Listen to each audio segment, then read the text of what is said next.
सनातन धर्म में पूर्वजों व पितरों को देवताओं का दर्जा दिया गया है, तभी तो श्राद्ध के दिनों में पितरों का तर्पण किया जाता है और उनका श्राद्ध किया जाता है। साथ ही उनके नाम का दान पुण्य भी किया जाता है, जिससे कि व्यक्ति के जीवन में खुशियां आए और उसका वंश बढ़ता रहे। शास्त्रों में बताया गया है कि पितृपक्ष के दौरान पितृगण यमलोक से धरती पर अपने परिवार के लोगों से मिलने के लिए आते हैं और इसी दौरान उनके हमारे आसपास होने का आभास भी बार बार होता रहता है। ऐसे में कई लोगों को खासतौर से रात के समय अपने पितृगण सपने में भी दिखाई देते हैं, जो एक सामान्य बात है। लेकिन गरुड़ पुराण की बात करें तो इसके अनुसार पितृपक्ष के दौरान यदि पितृगण सपने में अलग अलग तरीके से या कष्ट में दिखाई देते हैं तो यह एक तरह का संकेत माना जाता है। स्वप्न शास्त्र में भी बताया गया है कि पितृपक्ष के दौरान बार बार पितरों का सपने में आना इस बात की ओर इशारा करता है कि भविष्य में आपके साथ कुछ अपशगुन होने वाला है या फिर आपके पितृगण आपसे नाराज है।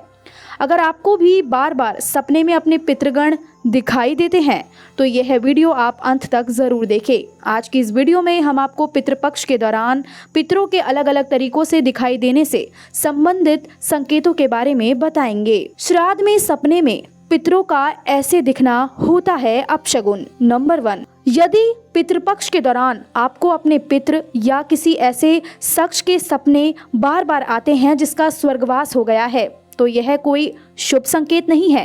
दरअसल इस सपने का मतलब यह है कि वह आपसे कुछ कहने की कोशिश कर रहा है।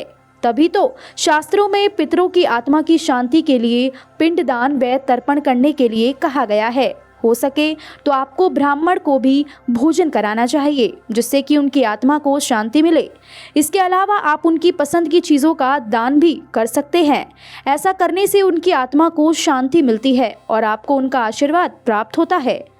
नंबर 2, यदि आपको श्राद्ध के दौरान ऐसे सपने आते हैं जिसमें आपको अपने पितृगण रोते हुए दिखाई दे रहे हैं तो यह शुभ संकेत नहीं है, क्योंकि इसका अर्थ है कि आपके पूर्वजों की कुछ इच्छाएं अधूरी रह गई हैं, जिस कारण उन्हें मोक्ष नहीं मिल पा रहा है। इसीलिए श्राद्ध के दौरान अपने पितरों की आत्मा की शांति के लिए तर्पण दे, श्राद्ध कर्म करे और हो सके तो उनके नाम से दान भी अवश्य करे। हिंदू शास्त्रों के अनुसार पितरों की आत्मा की शांति के लिए उनकी संतान द्वारा अन्न का दान करना चाहिए और उनसे हाथ जोड़कर प्रार्थना करनी चाहिए कि अगर कोई भूल हो गई हो तो पितृगण उन्हें क्षमा कर दे। नंबर 3, अगर श्राद्ध के दौरान आपको सपने में यमदूत दिखाई देते हैं तो यह भी एक अशुभ संकेत माना जाता है, क्योंकि शास्त्रों में यमदूतों को पितरों का साथी माना जाता है। आपको अपने सपने में यमदूत दिखाई देते हैं तो इसका अर्थ है कि आपके पितृदेव कष्ट में हैं या उनकी आत्मा को शांति नहीं मिल रही है, जिस कारण वे आपसे भी नाराज है। इसीलिए श्राद्ध के दौरान उनकी आत्मा की शांति के लिए पूजा पाठ करें, उनका श्राद्ध कर्म करें और हो सके तो किसी ज़रूरतमंद व्यक्ति या गरीब व्यक्ति को अन्न व जल का दान करें। ऐसा करने से आपके पितरों का कष्ट तो दूर होगा ही, साथ ही उनकी आत्मा को शांति भी मिलेगी और वे आपको सुख समृद्धि का आशीर्वाद देंगे। नंबर 4, अगर आपको सपने में पितृगण भोजन पानी मांगते हुए या किसी कष्ट में दिखाई देते हैं तो यह भी एक अशुभ संकेत होता है। ऐसे सपने का मतलब होता है कि आपके पितृगण आपसे नाराज है और भविष्य में आपको किसी बड़ी समस्या का सामना करना पड़ सकता है।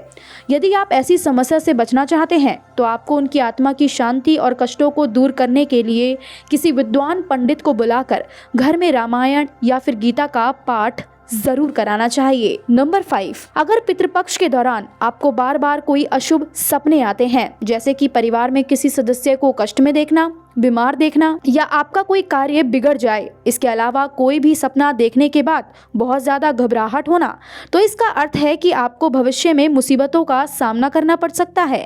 ऐसे सपनों का अर्थ होता है कि आपके पितृदेव आपके किसी व्यवहार से खुश नहीं है, इसीलिए वह आपको उसके प्रति पहले से ही सचेत कर रहे हैं।